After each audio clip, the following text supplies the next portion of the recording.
পরের প্রশ্ন, এরপরে আরো কয়েকটা দর্শকদের কাছ থেকে অনেক প্রশ্ন পেয়েছি। সুবহানাল্লাহ, আমরা সেই সব দেশে সেহরি এবং ইফতারের সময় কিভাবে বের করব যেখানে দিন এবং রাতের মধ্যে খুব একটা পার্থক্য নেই?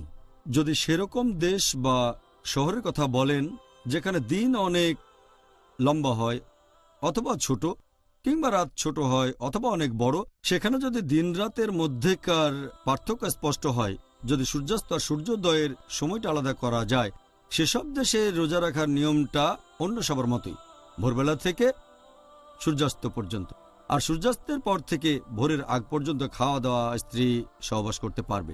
কিন্তু যদি সেরকম দেশ বা শহরের কথা বলেন যেখানে দিন আর রাতের মধ্যে কোনো পার্থক্য নেই, জানতে পারছেন না যে কখন সূর্য উঠবে আর কখন ডুবে যাবে, সেখানে হয়তো অনেক সময় সূর্য ডোবেই না ২৪ ঘন্টার বেশি সময় ধরে, অথবা হয়তো কয়েকদিন ধরে সূর্য ওঠে না ২৪ ঘন্টার বেশি সময় ধরে, এই ধরনের ক্ষেত্রে তারা তাদের কাছাকাছি কোনো শহর বা দেশের নিয়ম মেনে চলবে যেখানে দিন আর রাতের মধ্যেকার স্পষ্ট পার্থক্য আছে। আচ্ছা, ব্যাপারটা আপনি পরিষ্কার করেই বলুন।